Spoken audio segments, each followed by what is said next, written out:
All right. Okay. Oh, I'm going to turn it down a little bit here. Okay, good afternoon. We are going to get the Judiciary Non-Civil Subcommittee started. We're going to start with SB 83, Senator Jackson. Good afternoon. Good afternoon, and thank you, Madam Chair. Today we'll be presenting from LC 481315S. Okay. And I've brought two friends here to help walk you all through the bill. And if that pleases you, I'd like to turn it over to them at this point. Sure. Thank you, Senator, Madam Chair.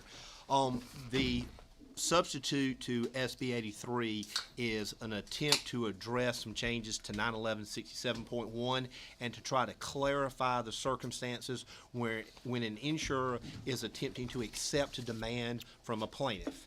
And what we're trying to do here is to make it clearer what an insurer needs to do when they want to try to accept a demand, so they avoid circumstances where they could possibly have exposure beyond their policy limits, extra contractual liability. This bill does some very technical things to try to address what I will say is some bad conduct by some plaintiffs' lawyers who try to set up demands that make it very difficult, if not impossible, for an insurer to accept. And this is something where the insurance industry and the trial bar have worked together, I think, very hard for the last few weeks, gone through a number of drafts. But this bill primarily creates a safe harbor that if they do these things, then they don't have exposure to extra contractual liability. But it's a joint effort. Okay. So, hey, Bobby Potter on behalf, I represent State Farm, but in this circumstance, I think I can speak for the insurance industry. I've been involved in these meetings off-site and on-site, and it's been a good thing. And we have an agreement between the industry and the trial lawyers, which, as you all probably know, is a fairly rare circumstance. But we think we've struck a very good balance. I appreciate Senator Jackson providing this opportunity to be here, and we would ask for your favorable consideration of this. Great, thank you. And thank you guys for working together. Definitely is rare, but good to hear. Chairman Leverett. Thank you, Madam Chairman. Senator Jackson, is it not true that were it not for your, well, first of all, the bill as amended, the subject has absolutely nothing to do with the issue you were attempting to address with your Senate bill? That is correct. And is it also not true that were it not for your very kind and gracious agreement to allow us to do unspeakable things to your bill by putting our bill on top of it, we would not be able to move this very vital and much needed, urgently needed piece of legislation? Well, Representative, I am an Episcopal priest, and we are known to be the mediators who can bring together people on different sides. We are the middle way, so it's quite my honor to be able to sit between these two gentlemen and bring us together. Well, it's certainly true. I appreciate very much you for doing that, and I agree with you on the Episcopal priest. That's not because I'm Episcopal, because I'm married. There you go. Thank you very much, and I want to thank also all the parties working on this very important issue. It's not well known outside a small circle, but it is vital, and it has impact on basically anyone in the state that has liability insurance. And thus, it's very important that we move it, and I appreciate you allowing us to use your bill to try to affect some regress here in this in the current year. So thank you, and thanks to the parties for their working on this very, very assiduously throughout session. Well said, Chairman. Thank you. Chairman Smith. At the appropriate time, Madam Chair, I've got a motion.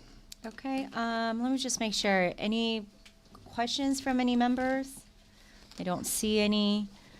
And let me just check. I don't see anybody that has signed up. So, Chairman Smith. I move to pass LC 481315S, the substitute to Senate Bill 83. All right, we have a motion and a second. Any amendments? Discussion? Okay, all those in favor of passing SB 83, say aye. Aye. All right, it's unanimous. Thank you, Senator. Thank you.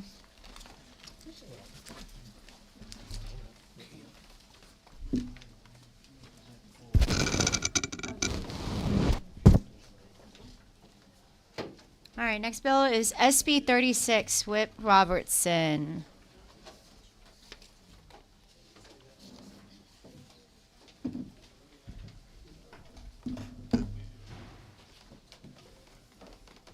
Welcome back. Again. It has been a long, how many days? And speaking of long, this SB 36, I think this number was assigned 3, maybe 4 years ago, and a lot of work has gone into this. This bill has changed multiple times, and so with your permission, Madam Chair, I'll walk through this. Section 1 deals with the original intent of the bill, which was dealing with addressing concerns over pimping and pandering. A lot of work went into crafting this language to make sure that we didn't inadvertently catch up a actual victim of sex trafficking in this legislation. What we have discovered throughout the years is that when these types of crimes were committed, the actual victim, which is usually that individual being trafficked, was punished more than the individual that was selling the individual and the individual that was purchasing that individual being trafficked. And so what we've tried to do is add some balance to that and bring down a heavy hammer that we hope will deplete the demand, thereby solving some of our problems we have with street level sex trafficking throughout the state of Georgia, particularly of women and children.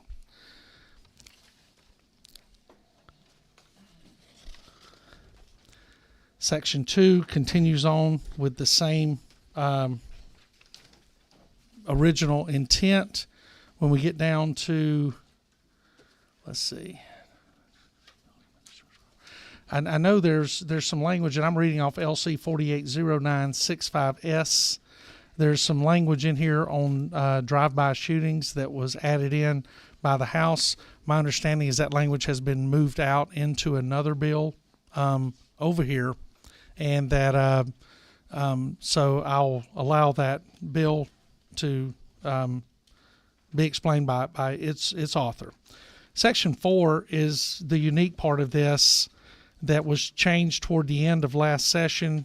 We took a little time off between sessions to work on it. We discovered that we had a problem here, primarily in Metro Atlanta, around the World Congress Center, where they have property that they lease for private events and parties and other things, and there was some confusion over Georgia's firearm laws as to the rights that were held by the individuals that actually lease this property, thereby becoming, if you will, somewhat owners of the property during their event. And what we're trying to do is clear up the confusion with the language that's in here, that if a group such as that leases space, they are allowed to set up their own rules as to whether firearms are allowed to be brought into that event or not. And this right here gives them the right. They can set up fencing, they can put up metal detectors, everything else, and they can set the rules, because all of the liability during that event rests with them, and they should be able to determine who can bring weapons onto their site. This does not, and this language has been read and has not been found in conflict with the opinions of the NRA, and certainly it's positive for the business community. Because the fact, once they sign the lease, the property is theirs. It should be during that time, and this in no way violates any of the constitutional rights of any Georgian. There are places I go to that have signage on the door that tell me I can or cannot carry my weapon into that place, and when I see those signs, I have the option of going somewhere else. And so all this does is protect the rights of the leasee.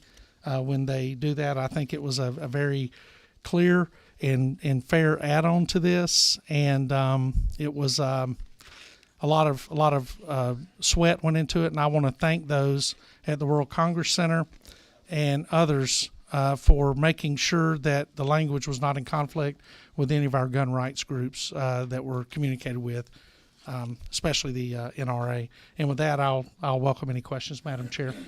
If I can, Representative Reeves, do you want to explain section 3 and 7, 3 and 6, I believe? Okay, what number are you? Okay, I I got you. know I'm not on the subcommittee.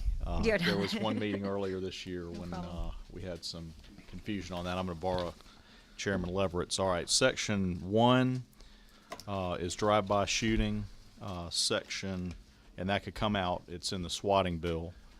Let's see, section 7. 3, I believe. Yeah, section 3. Section 5 and section 6, I believe that is, and then 7 is not drive-by shooting, 8 is not drive-by shooting. So, You're suggesting that certain sections can be sure, deleted? right. Sections 1, 3, 5, and 6 can be deleted. Okay, then I'll go ahead and call on, well, we'll go ahead and do that later. Okay, thank you. Thanks. Chairman Smith. Yes, Madam Chair, I was just gonna say I'll oblige the gentleman in making those, proper, amendments. Okay, we'll call on you at the right time.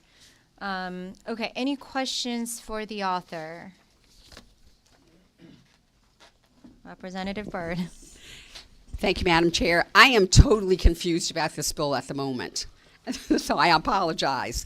So I'm looking in my folder here, and it's LC 4806965S. Then we have a substitute, is that correct, or an amendment, excuse me, which is this.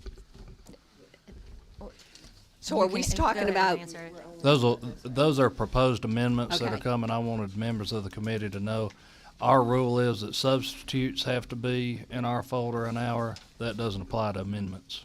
okay. So we're currently, talking we're about, just looking at SB 36. Yes, currently, we're just looking at that one. okay, so we're talking about sex trafficking. Yes, We're ma'am. also talking about drive-by shootings? No, that's gone, okay. Yes, ma'am. We're talking about sex trafficking. We're talking about the private property part on there where they can Where you can put determine. fencing Where and- they can determine, yes, ma'am, they can do fencing, they can do metal detectors and other things during private events to regulate the individuals coming in and out of their event. All right, thank you. Yes, ma'am. Thank you, Ms. Byrd. And Excuse me, Representative Byrd, Representative Byrd. once we get into the amendment process, it'll all come together and stick like glue. We pray. Chairman Leverett. All will be revealed, yes. Madam Chair, at the appropriate time, I would like to offer another amendment that would basically add House Bill 1383 to what is left of this sub, and I believe the author is receptive to that. Thank you, Chairman. We've actually have several people that wants to speak on the bill, so we'll go through that, and then at the right time, I'll call on everybody for an amendment. It seems that. Thank you, Senator. I'm going to start calling some witnesses. Mike Griffin.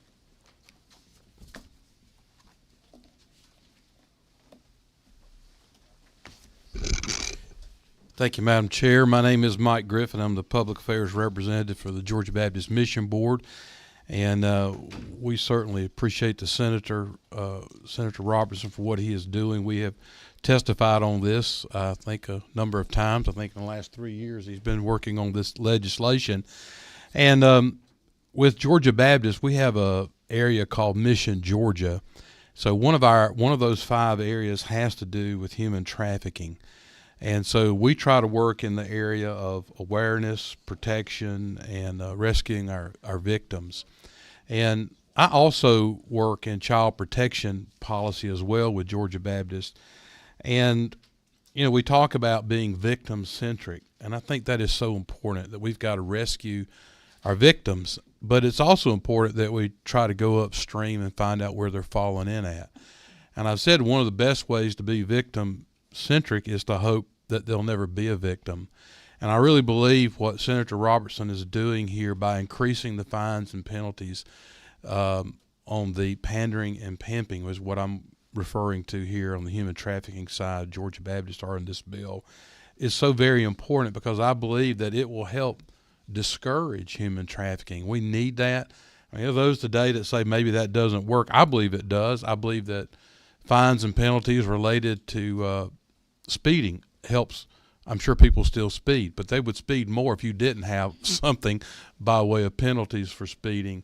And I think we've seen since 2020 that when municipalities or other states have backed off of their criminal prosecution on crimes, it's actually increased crime. So I really believe that what the senator is doing here today is going to be very effective to help us. And what is a very big problem here in the state of Georgia, and just very quickly, I mean, the average entry of human trafficking in Georgia is from 12 to 14 years of age. 1 out of every 400,000 Georgians have been victims of human trafficking. I mean, Atlanta ranks in the top 3 cities. I mean, we just go down the list of just so many issues that are going on, and I really believe that the senator has some very good legislation here, and I would ask the committee's favorable support. Thank you. Thank you. And you have one question. Sure. Representative Miller. Thank you, Madam Chair. Thank you for your Yes. remarks.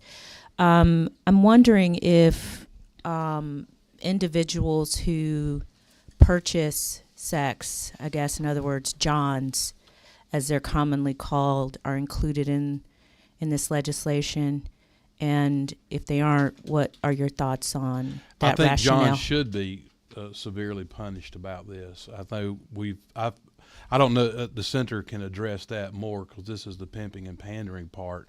But I know in the past when we've looked at this kind of legislation, this is my 17th year down here, so I know they've tried to deal with this at times.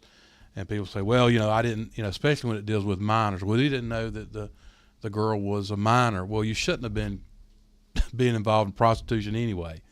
So if it was a minor, that's your problem. So I am for severe punishment because, like you said, it seems like through the years there's been more attention on the women or those that have been involved in it. Well, what about the others who are actually helping cause the problem? And I think that's where the emphasis needs to be on the pimping, the pandering, and yes, even the Johns. I agree with that. Thank you. All right. Thank you. Thank you. Robert Smith.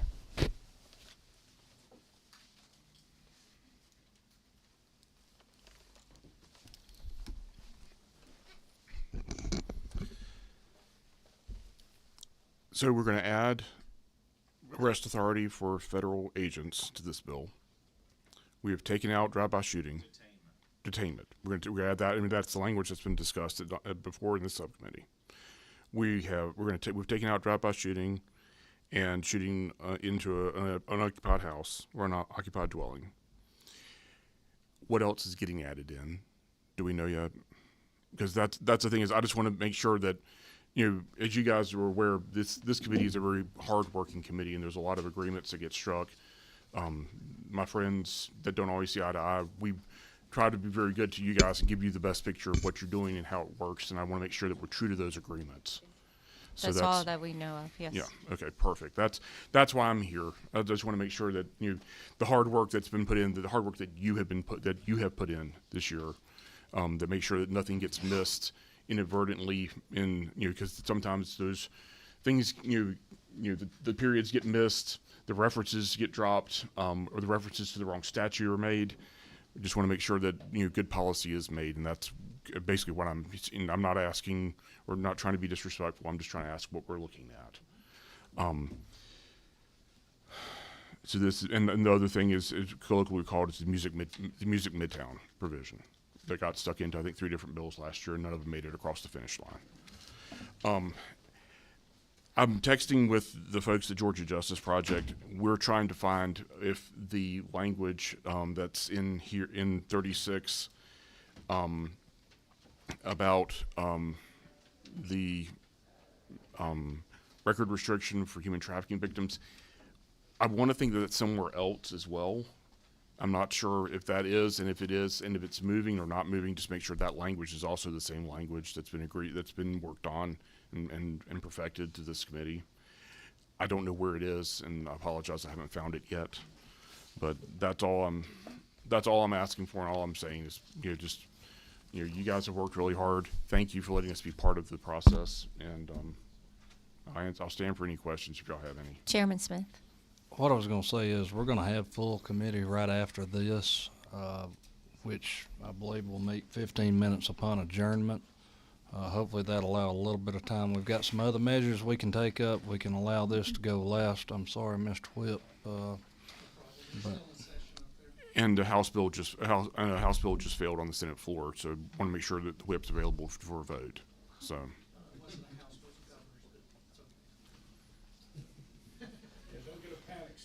great day being Thank in you. the House of Representatives. Thank you, Mr. Smith. So I want to make sure All right, he's thank you. available too. So thank you. Taylor Hawkins.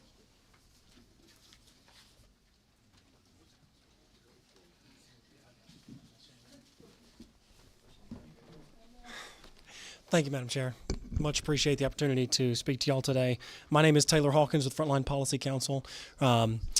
Our organization stands for the human dignity of every Georgian, and that is one of the key things that we approach public policy from the perspective of protecting. We believe Whip Senator Robertson has done a fantastic job on this piece of legislation. We've testified multiple times, so just back to reiterate our support. I did want to mention a couple of data points, which actually came courtesy of Street Grace, a organization who has done much good work on this. They came here too late to sign up, but I did want to just mention their wholehearted support for this as well. Obviously, we know that what we're talking about here, the buying and selling of human beings, is an incredibly heinous and degrading practice. And we believe that the measures here do address those because for two reasons. One is that traffickers are incredibly well attuned to the different policy changes that states make. Those circulate the underground communication channels that they have quite rapidly. And so for our state to make this change, it's been asked before in this committee, what would this affect? What effect would this change actually make? And so we know that would change. It also attacks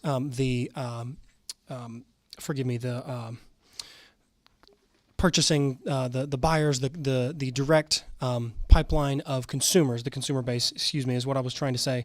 66% of male purchasers know that the women that they are purchasing are lured, tricked, or trafficked into prostitution, but purchase them anyway. That gets to the culpability of the individuals that we're talking about when we're talking about the pandering provisions. And so we believe that ensuring the criminals do jail time not only reduces the buyers and sellers in this heinous market, just also ensures that when people undertake this, they know that the state of Georgia has set a high bar against those who would do this. They know that they will be punished. We believe that's very important. It also empowers law enforcement to be able to dedicate more resources to catching and prosecuting the criminals involved and reduces the horrible rate of trafficking in our state. So in the interest of time, I will not discuss the other data points I had, but we believe that human trafficking is deterrable, that the buyers of these women and in many cases, unfortunately, children are culpable and they should be held accountable. And for those reasons, we would urge this committee to pass SB 336. And just to be clear again, I failed to mention this at the outset, our organization is only addressing the human trafficking provisions in SB 36. But thank you for the opportunity to testify. Great, thank you. No questions. Ben Sessions, or in Maisie language, do you want to come up with him? Yes. Okay. Need all the help I can get, so you're really come up with me. If you want to pull that, oh.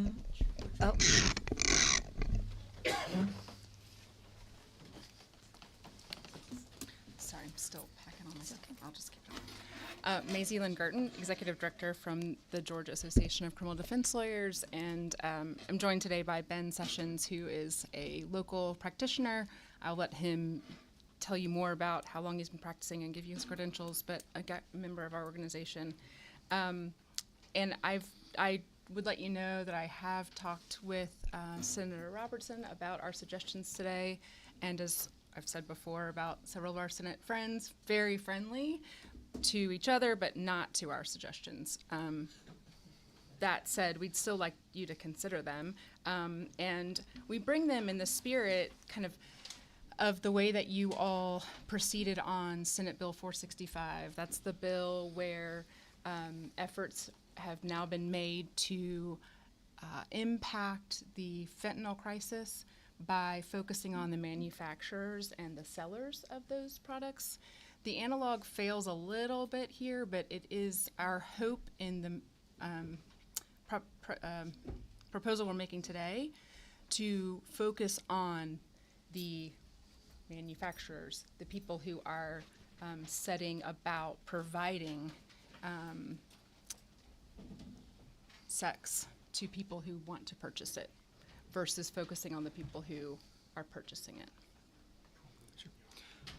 My name is Ben Sessions. I've been practicing. This is my 20th year practicing. I'm predominantly a criminal defense lawyer. I have offices in Atlanta and Macon, and I have a couple other small offices. And I have an opportunity to go all throughout the state and see different courts in the way that they practice. So have a good idea of how these cases are prosecuted. I grew up in Thomaston, Georgia, in Upson County, very small jurisdiction. The way that a pimping, pandering case is prosecuted in Thomaston or in Habersham County looks vastly different from DeKalb County and Fulton County, and even where the author of this bill is from, Muskogee County. I had a case that was in Muskogee this morning. So you need to know first, from a practical perspective, of think about how it is that this legislation is actually going to change in those differing jurisdictions, because they will be prosecuted really differently if you're in Muskogee County State Court versus Muskogee County Superior Court. The first thing that sort of struck me as I was listening, first, I'm only speaking to Section 2, and I'm working from LC 480965S. If you'll look through there, the relevant line, I believe, begins around line 35 that I'm looking at here. As I was listening to the testimony from the author that was offered first, it struck me that this legislation's been being worked on for 3 to 4 years. And you all should know that in OCGA 16-6-9 through OCGA 16-6-12, these are already crimes. Everything that we're talking about here today is already a crime, already punishable by people going to jail, people going to prison for a second offense. And any offense under current existing law that involves a person under the age of 16 years old is already a felony. We're not changing anything here by virtue of this legislation in the vast majority of instances. The only thing that we're changing is we're making a high and aggravated misdemeanor first offense. Now, we're not talking about a regular misdemeanor. We're talking about a high and aggravated misdemeanor. We're changing that from a misdemeanor to a felony. It is truly a first offense where you got a 17-year-old who's involved here. That is a felony. And that's the line that they've decided that's going to make this huge marginal difference in the way that Georgians live. I don't know where it is that they get that decision from. I don't know how they've divined that moving it from a high aggravated misdemeanor to a felony on that first offense for pimping and pandering does that. That's the decision that they made. That's what we're fighting over here. This was all legislation that was just reconsidered 3 to 4 years ago. Mm-hmm. We went through this very same process 3 to 4 years ago. And now we're back here doing it again, because that marginal change from making it to a high and aggravated misdemeanor to a felony is what they believe will make all the difference in this movement. And there is not a bit of analytical data that will ever support that decision. The statistics that were referenced previously in the testimony, there was no testimony. There are no statistics that will ever support that decision that will drive that change in this legislation. I wanted you to know first, my first consideration as I was thinking about this legislation was, has there been any consideration, I was talking about those different jurisdictions and how they'll be handled differently in your rural jurisdictions versus your more urban jurisdictions. There hasn't been any consideration at all for what will happen in DeKalb County, where you have an inordinate number of these cases relative to your rural jurisdictions. How is it that a prosecutor's office is going to handle those jurisdictions? If you have, I know that we have prosecutors, former prosecutors who are on your panel here. If you have anyone who has worked in those rural jurisdictions, you know that in that place, it won't be any problem at all changing it from a high and aggravated misdemeanor to a felony. It doesn't change the way that you operate if you're in, say, Habersham County or in Upson County. But if you're in DeKalb County or you're in Muskogee County, and you now have a huge number of cases that moves from state court where they were a big fish in a small pond because of pandering, pimping allegation in those courts is actually a very serious offense. You move that from state court to superior court in Muskogee County, I'm not sure that that case ever sees the light of day.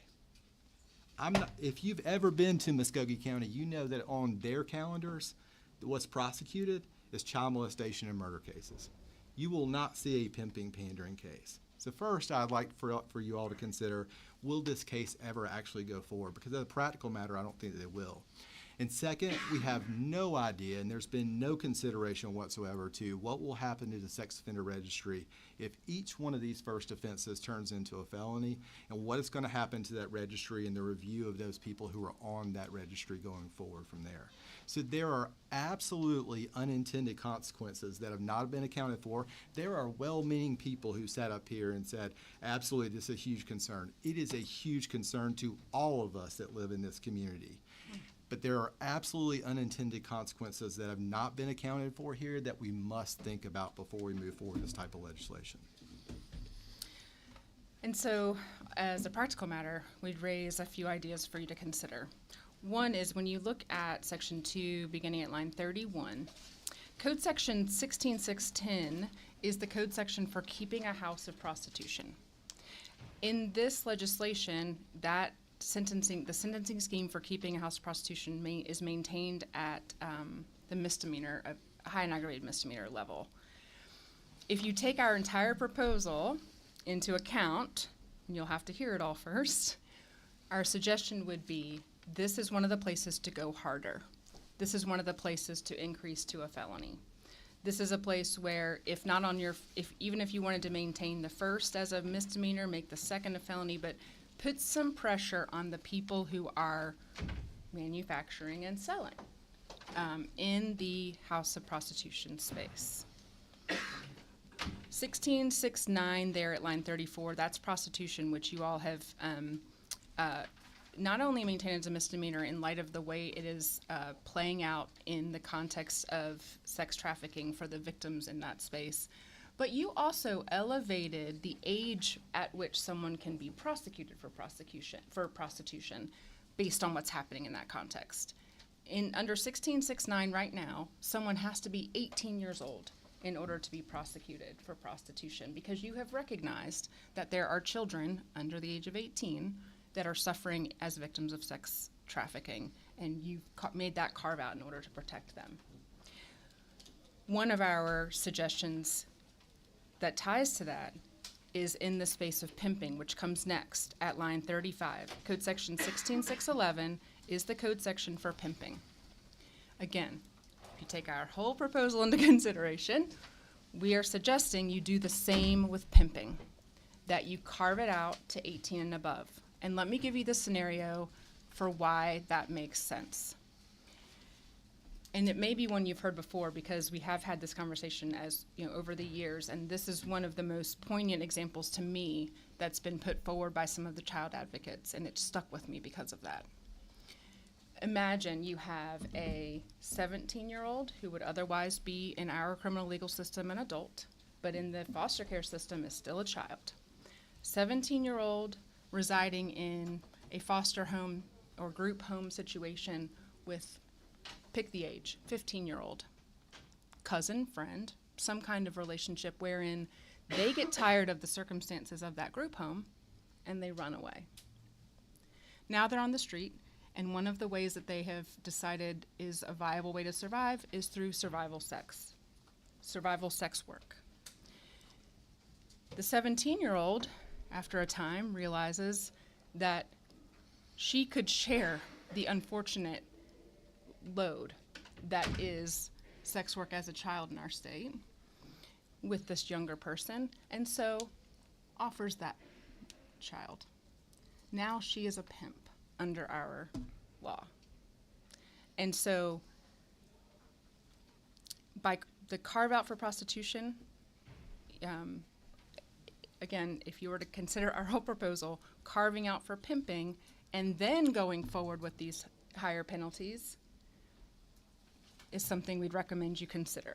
Because again, just like the house of prostitution, now you're going after the manufacturing and selling by going after house of prostitution and pimping, but by placing that 18-year-old carve-out, you are protecting that small group of people who would otherwise be treated as adults that could be wrapped up in the system, like we've heard about from child advocates over the years. And then the final leg of our suggestion in the whole, because of what Ben was sharing about the potential load, when you elevate sex crimes to felonies, you are necessarily putting them on the registry for lots of good reasons, but that is going to certainly increase the work to SORB and DCS, which over time we've all heard about how difficult it is for them to level the cases they have now. And so our suggestion would be give it a chance. Give the idea of punishing the manufacturing and the selling for house of prostitution and pimping a chance, and keep pandering as it is today a misdemeanor on a first offense. And then it already goes to a felony on a second or subsequent offense. Today, that's true. Because the other thing to be careful of in the language, and this is current law, I'm going to just point you down to line 68. When the decision was made, which again is one we understand and certainly want to help protect victims of sexual exploitation. In this case, right now, if it's a child under the age of 18, this idea that involves the conduct of, so a person convicted of any offense enumerated in 16.610, which is, and through 12, which is all of these sex crimes we've talked about, house of prostitution, pimping and pandering, involves the conduct of a victim of sexual exploitation. I don't have firm language to offer you at this moment, but I think there's a better way to say that, to make sure that you are targeting the conduct of the exploited person as being the victim, not the person that's convicted. It's just a little bit unclear. And so coupling that with the idea around pimping that we're suggesting would just go a long way to help make sure that everyone's protected in that sex trafficking space. And I know we've thrown a lot at you. Like I said, we did talk to Senator Robertson about it. Because it's not a friendly suggestion, we don't have LC language to also hand to you. But sure hope you'll at least take it into consideration if there's any opportunity at this very late hour to make any of these modifications. Thank you. A few questions. Chairman Smith. Yes, I just want to note we've got a little bit of a celebrity on our side of the bar in front of us with Mr. Ben Sessions. So glad to see you here. I know his daughter paged for you, Madam Chair. So anyhow, and while I'm on that line, I want to recognize a member from Paulding County, Mr. Keith Thomas, Deputy Thomas from Paulding County Sheriff's Office. Appreciate that. I've got part of Paulding, so glad to have you with us here today. So is there some kind of language you would submit to us to change within this bill, just for consideration, so we have something to fully consider in front of us?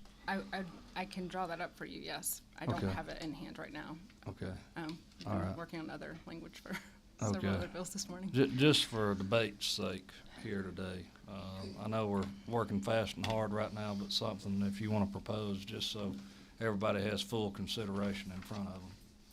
Yeah, I was going to suggest the same if you can have, and I think that's what Representative Miller was going to ask as well, just so that we can review. Of course, of course. Thank you.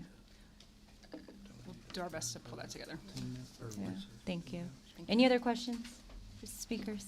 Thank you. Thank you, Mr. Sessions, for being here. Thank you. Thank you all so much. And while we're on the recognition, I want to recognize Judge Nira Ball. She's one of our administrative court judges as well. Thank you for being here, and a good friend. Okay, does James Woodall? Okay, so no longer. Would you like to testify? Okay, that's fine.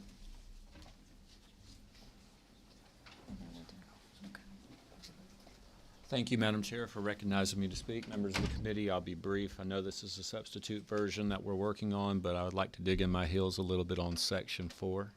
I think I can share a little bit more about that.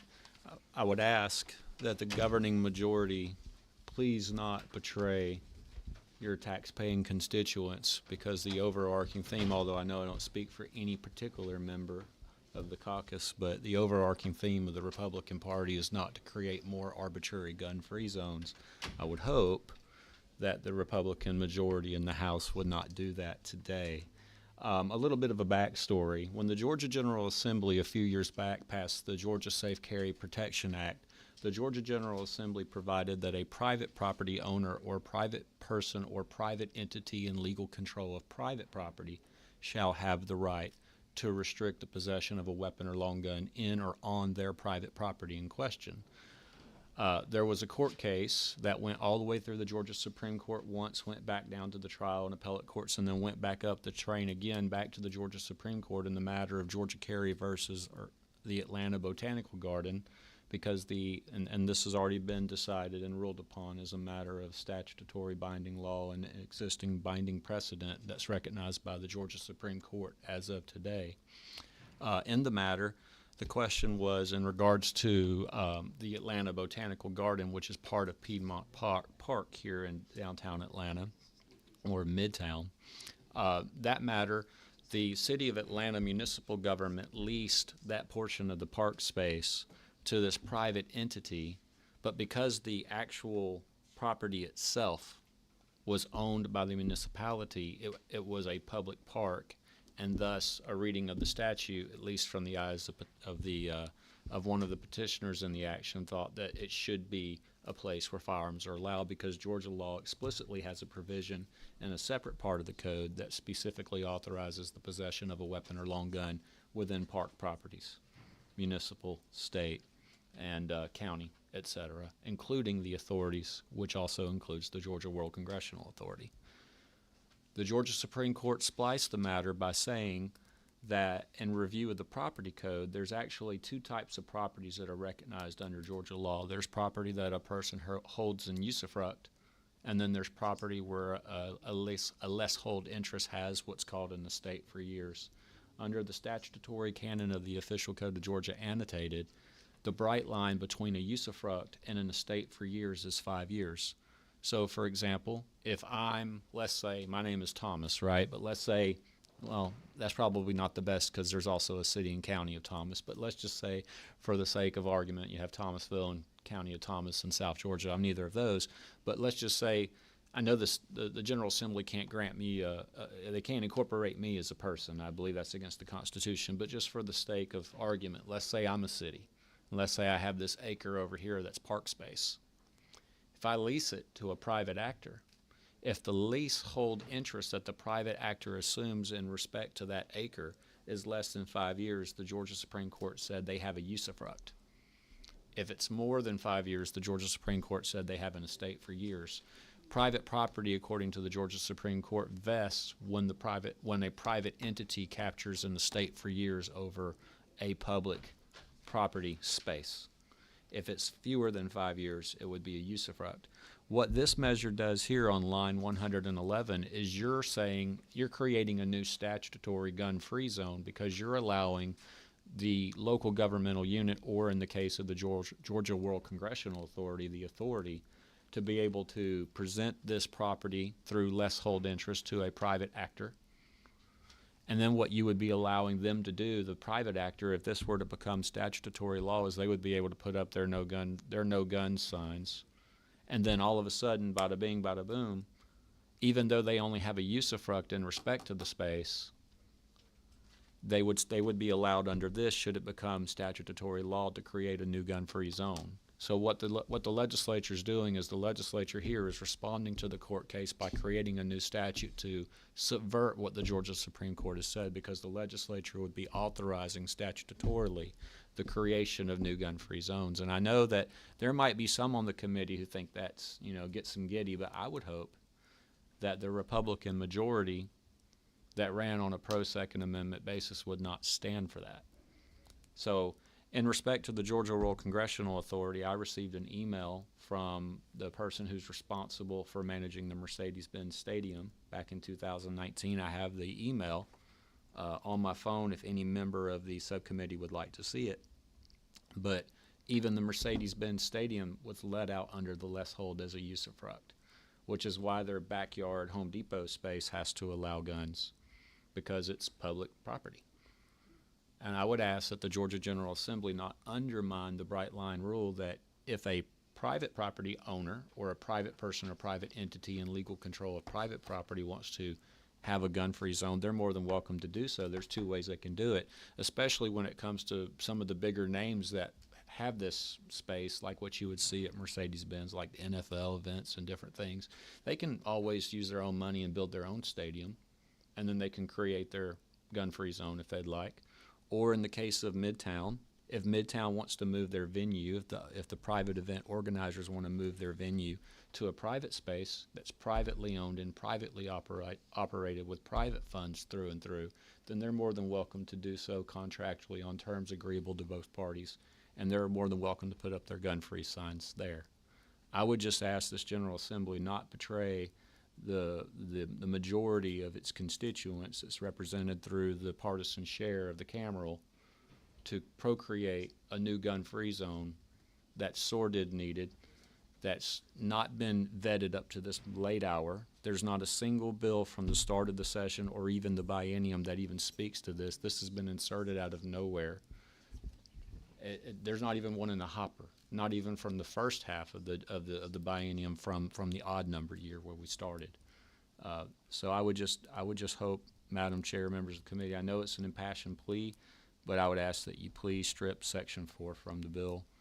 It's sorted, needed, and it doesn't jive well with what the current governing majority promised when it assumed government. Thank you. I don't see any questions. Okay. The senator needed to go upstairs and have a vote, so we want to make sure that he is in here to respond, and we have some language, I believe, that we would like to review. So we're going to take about a 15-minute recess. Thank you.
not? Then we're in for a shit show. Don't look so happy about it. Okay,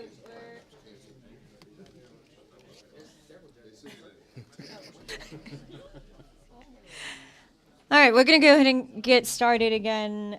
All right, I wanted to make sure that that door is closed. Okay, so we left at we've heard from the sponsor, we've heard from all the witnesses. So at this point, what is the will of the committee?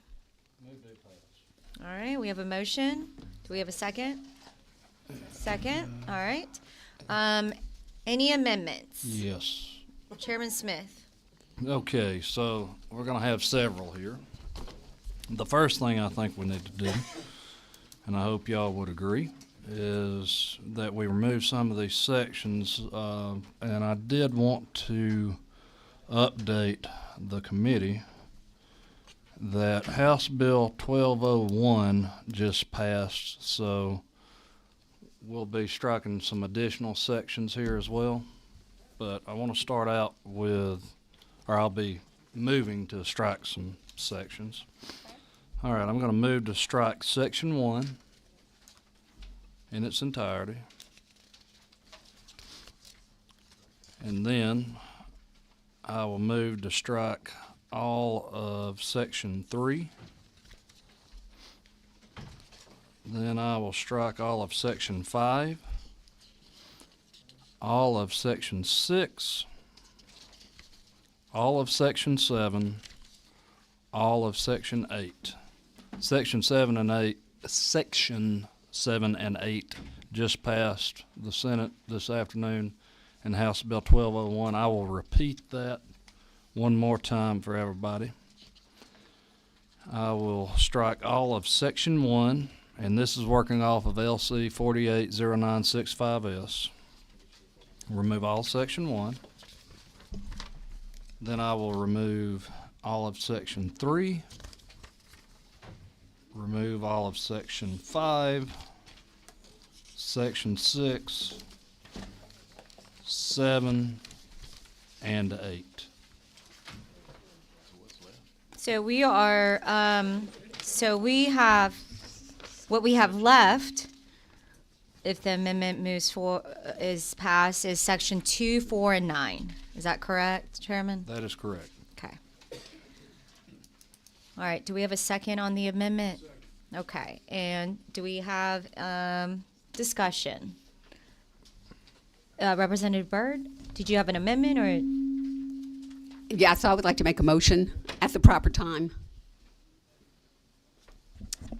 Okay, we're gonna vote on the amendment first. Thank you.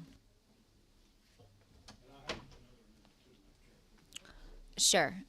So we're gonna present the motion, we're gonna have an amendment in a second, and we'll vote on it, and then we'll move forward with the other amendments. So, on Chairman Smith's amendment, all those in favor say aye. All those opposed say no. Okay, so Chairman Smith's amendment passes, and Chairman Leverett, do you have an amendment? And what number? 16. Yeah, 16. Yes, Madam Chairman. I move to essentially add House Bill 1383 to LC 480965S. Given the code section that's involved, I would assume it would go in, I guess, at the end, because it's Title 17, or right before what was Section 9, the repealer provision. And I missed it. I'm sorry, Chairman. What are we adding? Adding House Bill 1383 to LC 480965S. Okay. Do we have a second? Second. All right. Is that what you were there for? Okay. Detention by federal. Any discussion? Okay. All those in favor of Chairman Leverett's amendment, say aye.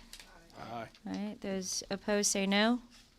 All right. Chairman Leverett's amendment has passed. Chairman Smith. Okay, members, you'll see what I crudely have is the second amendment to this.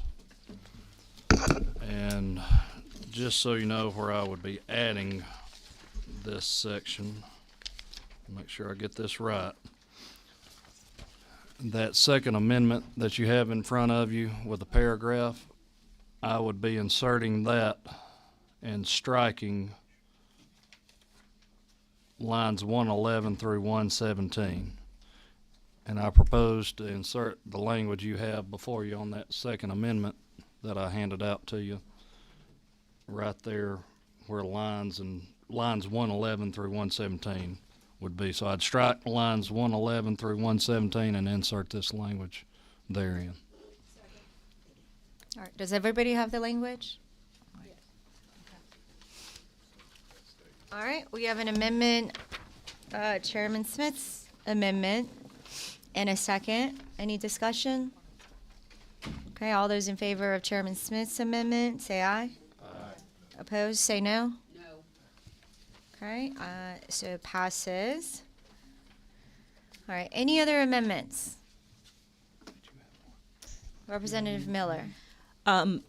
Yes, I do have one, but I'm trying to sort it out. I don't know if Rep. Byrd had a proposed one. Maybe she can go first, and then I'll come back. Did you have a proposed amendment, or?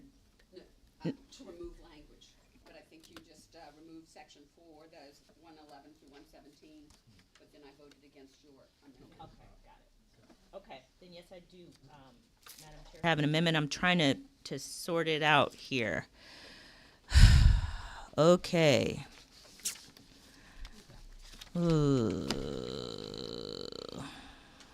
Let's start at. Do you have a copy of the language for us at all? I do.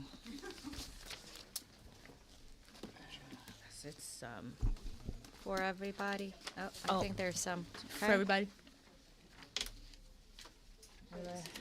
Everybody give me, I can hand it out. You have it? Yeah, I think you give me multiple.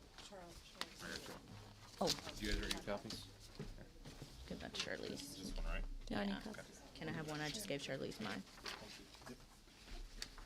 I gave Rep. Byrd mine. Can I? Of course. Thank you. They're 2 pages. Oh, you double-sided it? It's the only one that I have. It's 2 pages. It should be double-sided, yeah. Or a one-sided one-pager. Okay, I do have it. Okay. Okay. So, You got a copy, Charlotte? You want? I got it.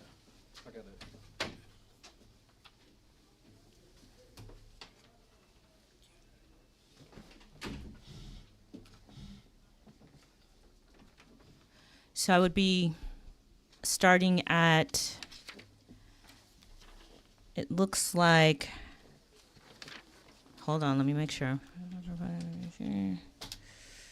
31. A person convicted about it. Okay, so line 31. I would propose that we strike after 16.6.10 everything down to probated.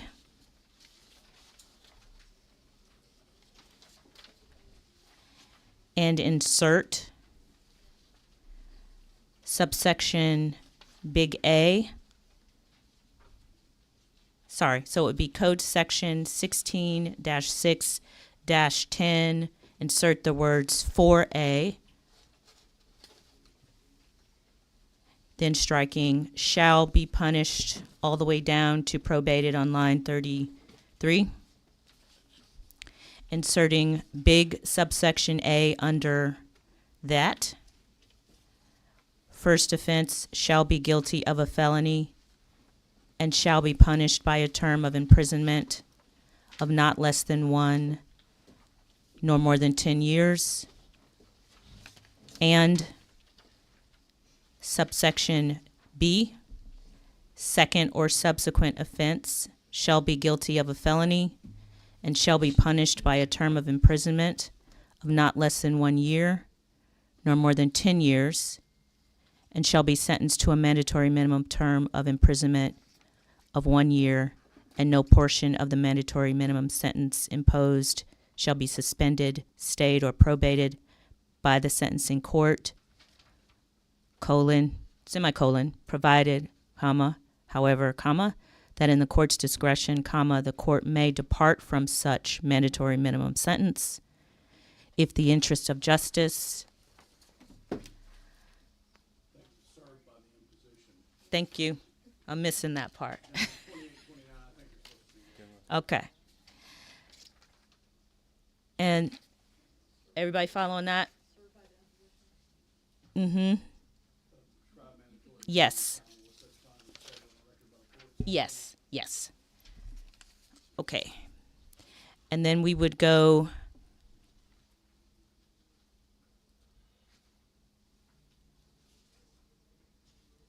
to line 35.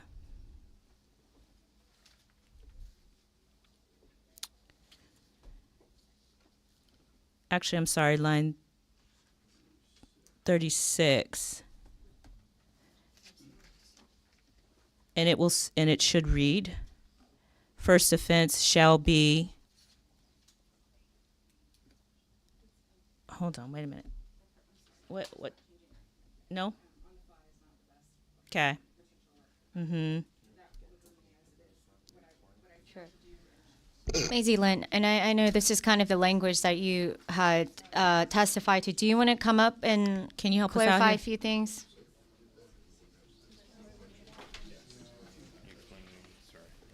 I'm really sorry to have been underprepared to make this proposal to you all today. Such is the time.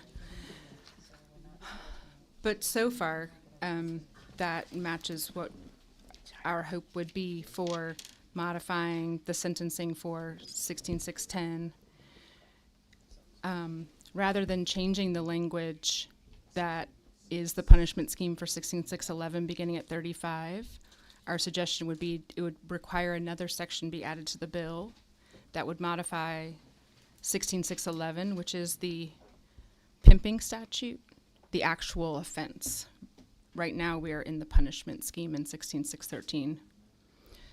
That section would change the language to say what now says a person commits the offense of pimping when would change to a person, comma, 18 years of age or older, comma, commits the offense of pimping when. And then removing lines 49 through 62, which would leave the current sentencing scheme for pandering as it stands today.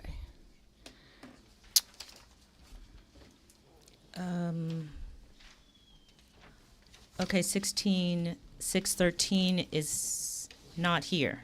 You're in the bill. Section 2 is 16613. Okay, so where would you propose adding The language for 18 years of age or older? It would need to be a new section that modifies Code Section 16611. So it would say something like, said title is further amended in Code Section 16611 relating to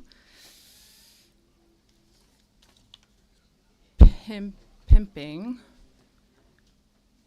by revising. I don't know if it's a subsection or not. As follows: let me pull up the pimping. Lost. Yeah, so it would be the change that we're proposing is a change to the offense of pimping, which is in 16611, which is not contemplated in Senate Bill 36. And so at the very top. Let me just clarify. It's okay.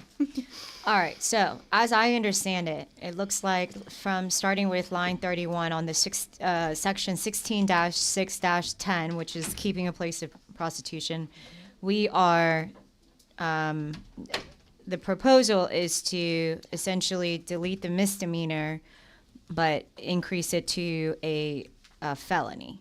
And include the first offense as a felony, second or subsequent offense felony, and add that language in there. Is that correct? Yes. Okay. And then in line 35, for Code Section 16-6-11, which is pimping and pandering, we are essentially leaving that as the first offense being a misdemeanor of a high and aggravated nature. In the second, nothing changes because it's already a felony. Is that correct? Well, no, we were trying to, the modification, instead of understanding the desire to enhance the penalty for pimping, our suggestion was to leave lines 35 through 48 as the sponsor has drafted them, and instead raise the age for prosecution of pimping to 18 by modifying Code Section 16-6-11, which would require another section to be added to the bill ahead of Section 2. Could we? Right. And then you're changing really lines 31 through 33 by making that a felony and then providing some gradation between first and second offenses. But then you're leaving. Chairman, I'm sorry to interrupt. Representative Miller, would you be willing to withdraw? Maybe we obviously have some time between now and full committee, and Yes. and try to get that. And obviously, we'll have the Yes. option to offer that amendment later on I as think well. we have it. I think Okay. we might have a solution. Thank you, Madam Chair. Okay. Thank you very much. I apologize for the confusion. Okay. Chairman Leverett, I'm sorry to cut you off. No, I was struggling to bring some clarity, but it is a big challenge. Representative Crowe. Yeah, sorry, I had pushed it. I was just trying to check on 16-6-11. I know we're going to take this up later, but just in case I'm not here. So we're trying to change 16-6-11 to where that offense can't be committed by somebody under 18? Because if you put a person 18 years of age or older, what happens if somebody 17 does it? Right. Well, can we hold that question to once an amendment of that effect is in place? Thank you. And Representative Miller, so are you withdrawing your amendment? I will withdraw my amendment at this time, Madam Chair. Okay, thank you. Okay, so do we have any other amendments? Okay, so with all the amendments that have passed, do we, all those in favor of passing SB 36 with all the amendments, say aye. Those opposed say no. Okay, it passes. Thank you.